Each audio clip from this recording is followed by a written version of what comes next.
we attend the next meeting until you sit together. That's Corporate Idris. And we've had this long relationship. However, having both bodies working the same purpose but from different angles may not give the strength and the bite that is required. So there are efforts going on now to see how to bring the whole house together, and we just solicit the help, the prayers of everybody here who is concerned to bring that to bear fully. And we'll continue to work with them, we'll continue to hope for a better future. But let me sound this small note of caution or encouragement as it may be. You see, the future of transportation is in this room. Comrade Kobalabe said something. See, the future that we should be seeing is a future where we improve on ourselves as a people, where we improve on what we met and leave something better for the generation coming after us. What do I mean by this? You see, this transportation model that we have now is an aberration. You don't find it in places, in other parts of the world where things are working. It's just not, it's not feasible, it doesn't really work. Where you have tax collectors, let's put it that way, chasing, in quote, tax collectors, chasing people on the streets to collect from them. It's an eyesore.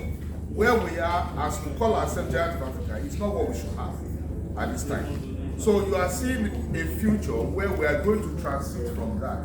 And that's why we want to see this to really work as it should. You know, the simple analogy, years back, when you want to take the normal yellow taxi, you have to come out from your house, stand on the road. You may wait there for 30 minutes, 1 hour before you eventually find one. And that man that stops to pick you, he probably has been driving around, roaming the street for like 2 hours. When you stop him, upon all your weight and your trouble in the sun, he's going to add his stress of driving around. Before that he has gone driving around, he's going to add it to that trip. So a trip that will cost you 1,000, 1,500 on Bolt or Uber, that guy will charge you 5,000 naira. That is how it works. On the long run, the entire system is not efficient. The driver is not gaining much from it. If you consider his stress, the further he has gone, the rider is not gaining much because he has to pay a lot more. But what you have now, based on the app, is that as you are dropping one passenger, another one is waiting for you. And the passenger does not need to leave his room to come and stand outside. And it still pays less than the regular one. So this efficiency is what we hope eventually can bring better returns to the workers who make it happen. Because the app and the app company cannot be the one to make it happen. It's eventually the workers that turn the wheel of progress of people that make it happen. We want a situation where more will return to them. We can make that system more robust. That's why we need to harmonize with the union so that they can speak well, speak without force, without voice, even with the backing of the labor center, to make the app companies listen to them and give more to those who make the system work. Now, when that happens on the long run, you imagine a future where you have other transport systems that will make use of this kind of system, make it more efficient. We may just have ourselves in that system that Probably described, which the law probably envisaged before setting up the union, where you should have companies that run and the drivers collect their salary at the end of the month, and the union dues are taken from the salary, not being chased on the road where there is no account of it. And if they are taxed, the tax is also taken directly from their salaries as paid. And everybody can see it where the money is. What we have now, we don't know why we have it.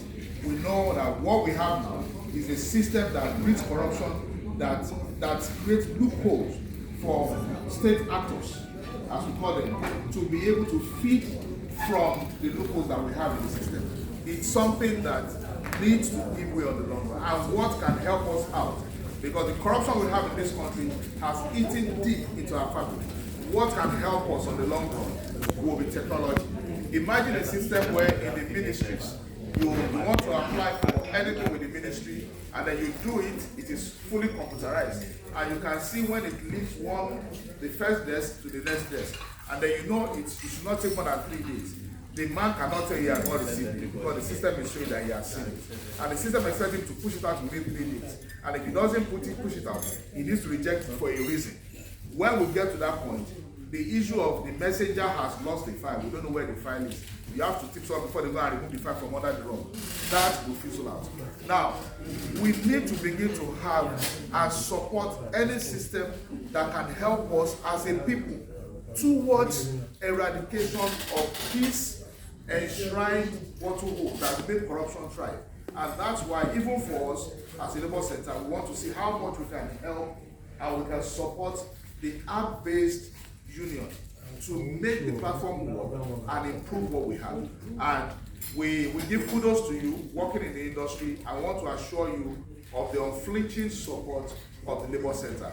This is the message that I have for you from the President of Trade Union Congress, Comrade Quadri Olaleye. I wish you happy deliberations. Thank you.